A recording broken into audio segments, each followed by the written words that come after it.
Ήταν ένας καλός αθλητής, αλλά σε αυτό το επίπεδο του Γιώργου, εκτός από το καλός αθλητής, πρέπει να αγαπάς πάρα πολύ αυτό που κάνεις. Προσπάθεια. Πολύ προσπάθεια.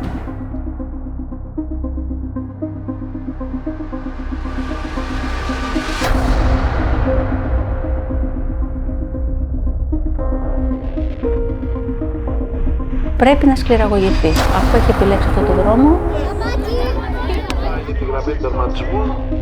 Νικητής στα 5.000 μέτρα, ο Γιώργος Σταμούλης.